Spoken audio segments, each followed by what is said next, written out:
Bonjour à toutes et à tous, bienvenue dans l'école du futur, ravi de vous retrouver. Au sommaire de cette émission, on ouvre avec notre focus des salles d'entraînement jusqu'aux plus grandes cages d'Europe. Morgan Charrière s'est imposé comme l'un des combattants français les plus suivis de sa génération, avec son surnom The Last Pirate, le dernier pirate, et son style explosif. Il a bâti une véritable communauté. On vous emmène à la découverte de ce combattant emblématique. Et puis, quand elle est sur ce plateau, elle ne vient jamais sans une idée derrière la tech. Et Tanit Belaïch, bonjour. Bonjour Lisa. Quel est le sujet de votre chronique aujourd'hui? Je vais revenir sur une mesure gouvernementale qui a fait un gros flop dans les écoles à la rentrée. Je vous en dirai plus tout à l'heure. Eh bien, on a hâte de le découvrir. Et puis pour notre sujet du jour, nous avons choisi de vous parler orientation, puisque comme chaque année, des milliers de lycéens et d'étudiants vont être confrontés à cette étape décisive dans leur parcours, celle de l'orientation, un véritable casse-tête pour les jeunes, mais aussi pour leurs familles. Alors comment rendre ce moment moins stressant et plus éclairé? C'est le défi que relève Totis, média de référence en orientation, qui accompagne les élèves avec des outils numériques et innovants et désormais de l'intelligence artificielle. On en parle avec notre invité Thibaut Arnoux. Bonjour. Bonjour. Vous êtes cofondateur de Totis. On en parle dans un instant, mais d'abord place au focus.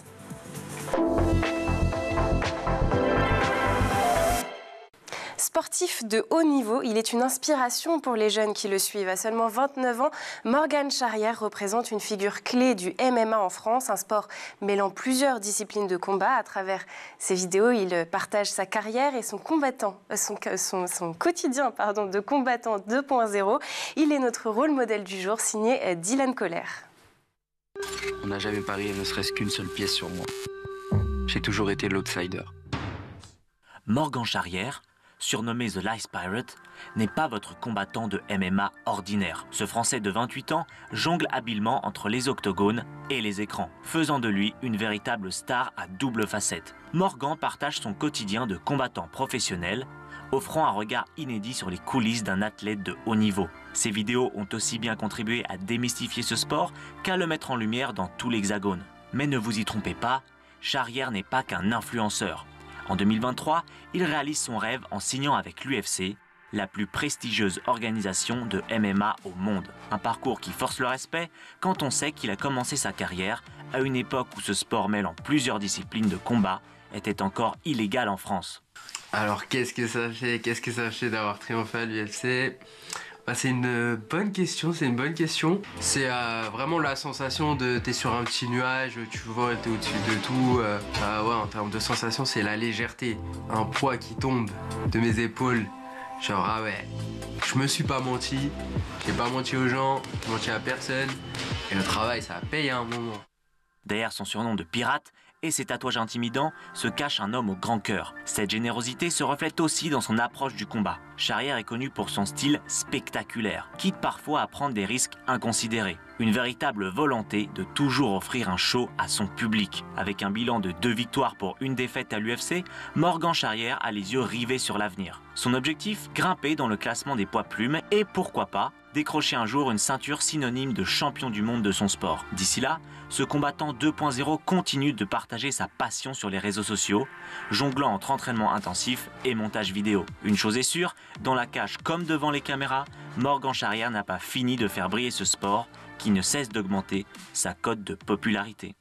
L'orientation reste une grande source d'angoisse. Selon un sondage OpinionWay de 2024, 73% des lycéens se disent inquiets pour leur avenir, quand 56% affirment regretter leur choix d'orientation faute à un manque d'informations.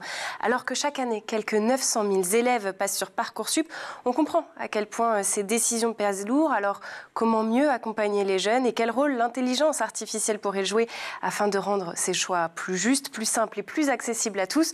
Ce sont les questions auxquelles nous allons tenter de répondre dans la première partie du talk.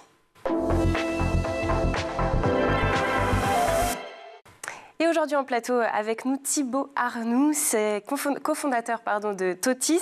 Alors Thibaut, je vous propose de rentrer dans le vif du sujet et de commenter d'emblée les 2 chiffres que j'ai donnés en introduction, à savoir 73% des lycéens se disent inquiets pour leur avenir et 56% affirment regretter leur choix d'orientation à cause d'un manque d'informations. Est-ce que ces chiffres reflètent ce que vous observez au quotidien avec la communauté de Totis ? Tout à fait. C'est vrai qu'aujourd'hui, l'orientation, on le sait, c'est un sujet qui est sensible. Et Parcoursup cristallise un peu ce stress de la fin du lycée, où on a été ensemble pendant tout le long des années, collège, lycée. On arrive à la fin, il faut faire un choix parmi 25 000 formations. Et c'est vrai qu'il y a une angoisse. Il y a une angoisse sur les dates, le calendrier, le fait que souvent, on n'a pas bien identifié son projet. Il faut quand même formuler plusieurs vœux, avoir des solutions de secours, un premier choix. Il n'y a pas forcément de hiérarchie des vœux, ça faut le savoir, mais du coup qui crée quand même parfois on se laisse le choix pendant plus longtemps. Et c'est vrai que on remarque qu'il n'y a pas forcément, malgré Parcoursup installé, on remarque qu'il n'y a pas forcément eu cet effet de baisse de stress. Voilà. Parcoursup est installé depuis 2018 et pour autant, il y a toujours cet effet stress au moment du début de la procédure. Alors, c'est un problème qui vient d'un manque d'accompagnement au lycée ou même plus jeune, ou d'une information qui est trop dispersée? Il y a un peu de tout ça finalement. En réalité, aujourd'hui, on le voit, les jeunes ont du mal à visualiser la différence entre les différentes formations, les liens entre les métiers. C'est aussi un vrai sujet parce qu'aujourd'hui les jeunes se disent droit, commerce, ingénieur, mais qu'est-ce que ça veut dire derrière tout ça? Il y a aussi le sujet du manque d'accompagnement. C'est pour ça que nous on essaye de répondre gratuitement avec une solution, on y reviendra certainement durant cet entretien, mais c'est vrai qu'on remarque une baisse de l'accompagnement des jeunes et aussi et surtout un mur de l'information. C'est-à-dire qu'aujourd'hui, Parcoursup, les sites d'information comme Totis, comme l'UNICEF proposent un certain nombre d'articles, mais il faut aussi trier cette information. Qu'est-ce qui est fait pour soi, selon ses spécialités au lycée, son niveau, les attendus Parcoursup et sa région. Et c'est pas forcément toujours évident de mettre tous ces ingrédients dans ses choix. Est-ce que la formation circule d'autant plus mal pour certaines filières ou c'est un problème assez général finalement? Je pense que pour la voie générale, ça reste un peu plus difficile parce que la voie de prédilection pour la voie générale, c'est l'université ou les grandes écoles. Et il y a beaucoup de jeunes, par exemple, qui se disent mais je veux quand même faire un BTS, je veux quand même faire un IUT. Et c'est là où on remarque souvent que les jeunes sont un peu coincés parce qu'ils se disent ok, je suis en bac général, je veux aller dans un IUT ou une formation plus professionnalisante. Et en réalité, ces filières-là sont un peu plus réservées. En tout cas, il y a des places réservées pour les étudiants qui sortent de bac technologique ou professionnel. Donc c'est vrai que je pense que la difficulté est peut-être un peu plus importante pour ceux qui sont en voie générale au vu de l'étendue des formations et des types d'enseignements. Alors le 5 juin dernier, la ministre de l'Éducation, Elisabeth Borne, a présenté le plan Avenir, dont l'objectif est de faire de l'orientation un fil rouge tout au long de la scolarité, de la 5e à la terminale, en impliquant élèves, familles et enseignants. Il est prévu notamment d'instaurer 4 demi-journées d'orientation par an, obligatoires pour chaque élève. Est-ce que c'est suffisant, ça, pour changer la donne? Ça va dans le bon sens. C'est évident. Maintenant, est-ce que ça suffira pour que le jeune qui a fait une semaine de stage en seconde, qui a vu de loin les métiers où on sait qu'on n'est pas tous au même niveau d'information selon la catégorie socio-professionnelle des parents, etc. Est-ce que ce sera suffisant? Je ne suis pas sûr. Ce qu'il faut, selon nous, c'est renforcer l'implication des médias dans le process d'orientation, c'est travailler sur des journées d'immersion, connecter un peu mieux les formations du lycée avec celles de l'enseignement supérieur.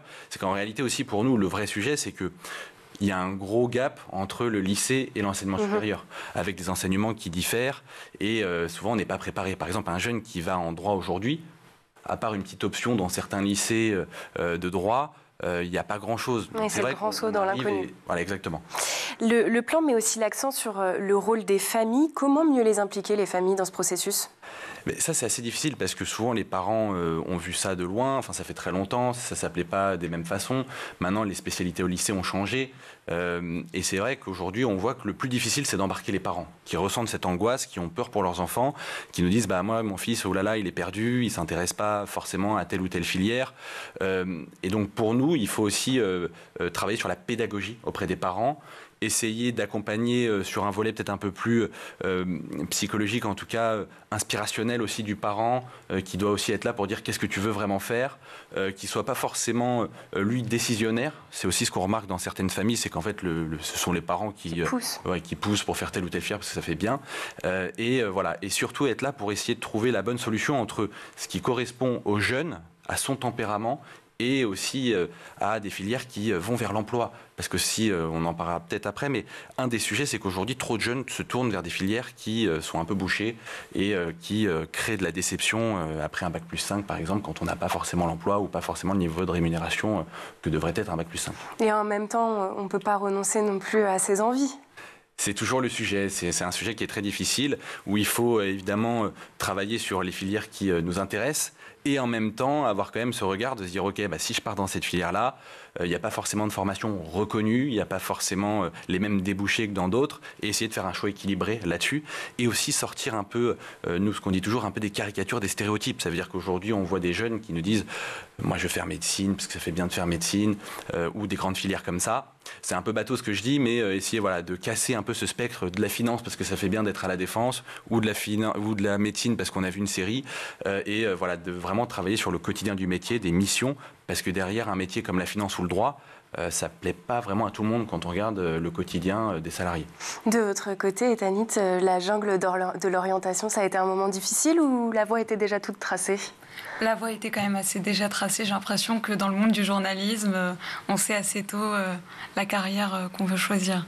Alors, Parcoursup est souvent critiqué. Est-ce que ces critiques sont justifiées selon vous? Et surtout, quelles améliorations vous voudriez dans ce dispositif?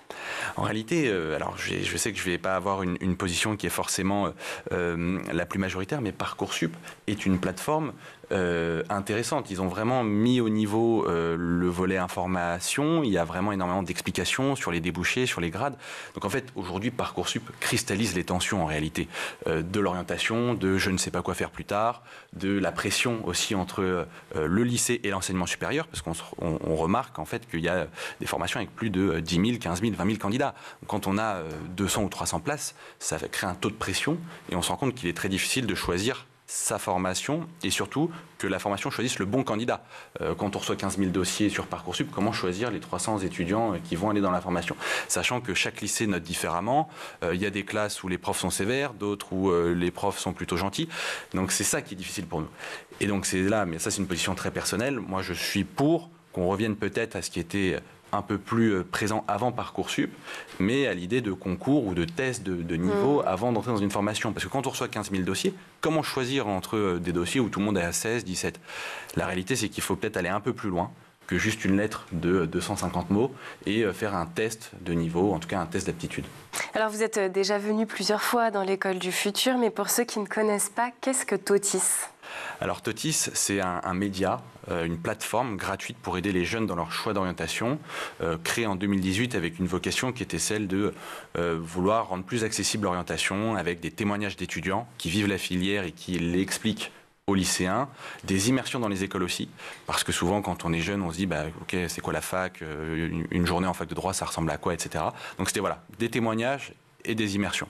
Et ensuite, au fur et à mesure, on a développé le média et on a eu un gros virage en 2024, à la fin 2024, qui était un virage sur l'IA, où on a créé un conseiller d'orientation par IA.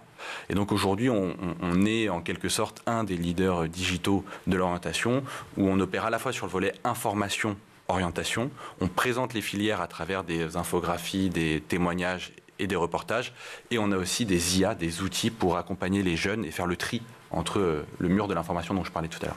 Ces IA et surtout vos ressources pédagogiques, on va continuer à en parler dans la seconde partie du talk.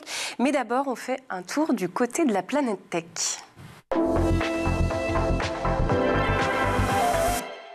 Images et vidéos, c'est le meilleur d'Internet, c'est l'œil de Dylan Kohler.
Nous voilà de retour sur le plateau de l'École du Futur, toujours en compagnie de notre invité Thibaut Arnoux, cofondateur de Totis, avec qui l'on parle d'orientation scolaire et professionnelle.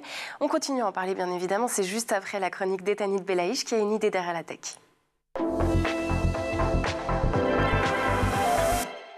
À la rentrée, la ministre de l'Éducation, Elisabeth Borne, aujourd'hui démissionnaire, avait promis un grand ménage des smartphones à l'école. Avec son plan portable en pause, les téléphones devaient être rangés dès l'arrivée en classe. Quelques semaines plus tard, c'est surtout la mesure qui est en mode off, Etanit. Et oui, car moins d'un collège public sur 10 en France a mis en place ce plan. Selon le SNPDEN UNSA, un syndicat de chefs d'établissement, concrètement, le dispositif portable en pause consiste pour l'élève à se séparer physiquement de son téléphone en le rangeant dans une pochette ou dans le casier.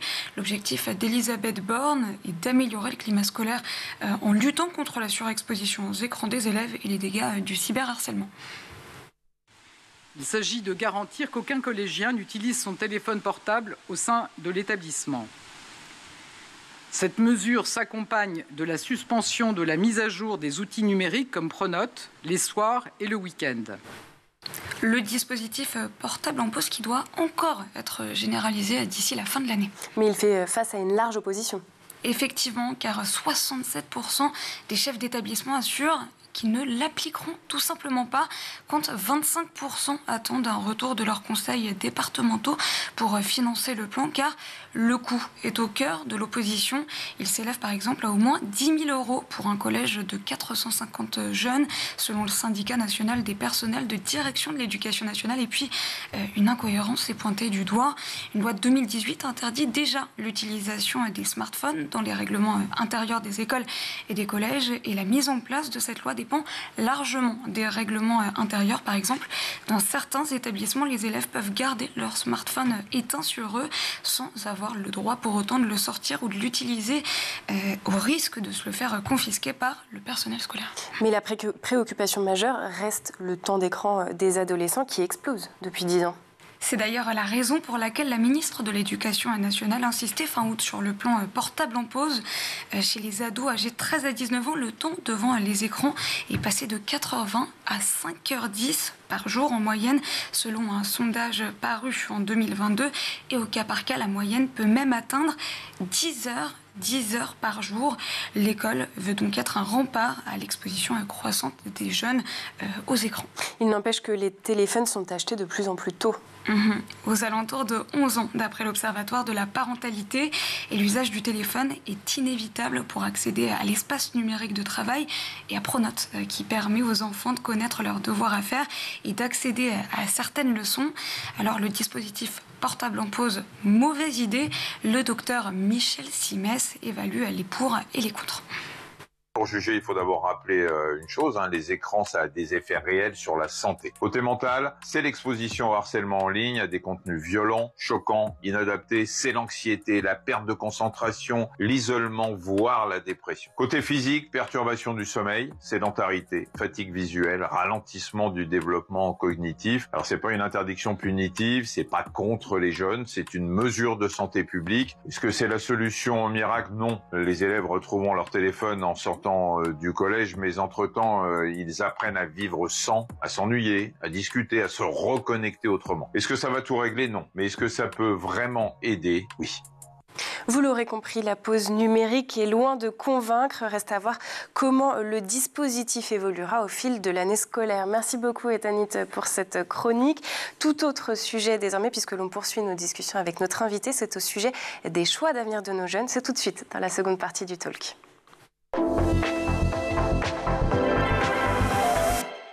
Allez, après l'idée derrière la tech, place aux idées pour le futur avec Thibaut Arnoux, mon invité, cofondateur de Totis, un média axé sur l'orientation scolaire et professionnelle. En première partie du talk, nous avons pris le temps de brosser un rapide portrait du système d'orientation en France et nous avons commencé à parler de Totis. Alors, vos contenus sont très utilisés par les élèves, mais qu'en est-il des parents? Est-ce que vous avez pensé des ressources pour eux aussi?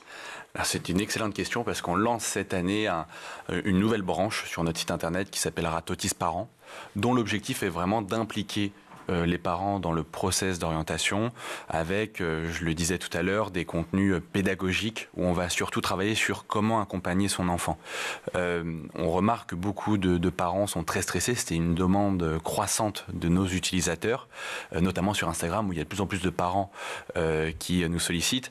Et pour ça, on va lancer un guide de l'orientation et un guide Parcoursup des parents, spécial parents pour comprendre la plateforme, comment faire ses choix, la différence entre les vœux, les sous-vœux et surtout ces questions qu'il faut se poser et qu'il faut poser à son jeune avant de faire son choix. Et une IA qu'on lancera à la fin octobre, spécifique pour les parents. L'IA, on va en parler bien évidemment dans un instant parce que vous en avez plusieurs sur votre site. On parlait donc là effectivement de l'importance des parents, mais il y a aussi l'origine sociale, le territoire qui pèse beaucoup dans les choix d'orientation. Est-ce que vous considérez Totis comme un outil de démocratisation d'accès à l'information? C'est vraiment l'objectif quand on a fondé Totis en 2018, c'était de rendre cette orientation accessible à tous.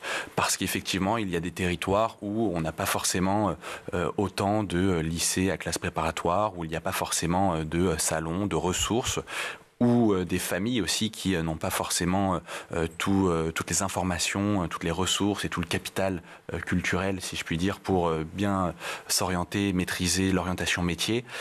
Donc c'est vrai que Totis, par sa gratuité et le fait qu'il soit accessible gratuitement 24 heures sur 24, 7 jours sur 7, sur le volet digital, nous rend accessible. Après, nous, on croit aussi beaucoup en la complémentarité entre le digital et le présentiel, et c'est pour ça qu'on appelle aussi les pouvoirs publics à revenir sur du présentiel, à revenir dans les lycées, où c'est vrai qu'il y a peut-être un peu moins de psychologues de l'éducation nationale qu'à une époque, et on trouve ça dommageable parce que le digital ne remplacera jamais le présentiel et l'humain. Le digital, c'est aussi malheureusement le risque de la fracture numérique. Comment toucher les élèves qui n'ont pas toujours un accès facile à Internet ou aux réseaux sociaux? C'est une très bonne question. Nous, on a lancé plusieurs conventions, notamment avec les lycées, les proviseurs, les associations de proviseurs de lycées à classe préparatoire. Et notre objectif, c'est d'étendre ces conventions pour qu'aujourd'hui, dans tous les lycées, il y ait des accès à Totis, au moins dans le CDI, au moins dans le lycée, dans l'établissement ou dans les collèges, dans les CIO, pour permettre aux jeunes qui, effectivement, n'ont pas Internet chez lui, d'avoir accès à des ressources via les établissements autour de chez lui. Alors on le disait, depuis quelques mois, désormais, vous avez pris le train de l'intelligence artificielle et vous avez lancé Totis IA, une sorte de conseiller d'orientation virtuel, gratuit. Alors comment cet outil fonctionne-t-il et à quoi ressemble une interaction avec Totis IA ? Alors, on a lancé plusieurs outils, effectivement, dont Toticia, qui est vraiment le conseiller d'orientation par IA. Donc en fait, il fonctionne comme une IA conversationnelle où on va lui poser des questions et on va lui dire, par exemple, ses spécialités au lycée. Il va nous aiguiller, nous poser des questions, créer une discussion pour amener le jeune à se dire, ok, tu es en AGGSP et SES, qu'est-ce que je peux faire après le lycée? Qu'est-ce qu'il existe dans ma région? Est-ce que j'ai les attendus Parcoursup? Est-ce que j'ai le niveau? Et l'idée, c'est d'aller de fil en aiguille et d'affiner cette discussion pour affiner les 25 000 formations Parcoursup et avoir à la fin plus que 10 ou 15 possibilités restantes. Donc ça, c'est vraiment Toticia, notre conseiller d'orientation virtuel, qui fonctionne donc comme un agent conversationnel classique. Et à côté de ça, on a vraiment créé tout plein d'outils.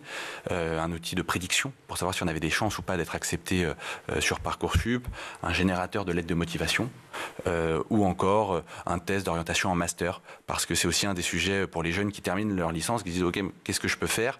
Et là aussi c'est un peu la jungle avec tout ce qui est master, voilà, tout plein de choses comme ça, donc on travaille dessus. Et Tanis, vous aviez une question?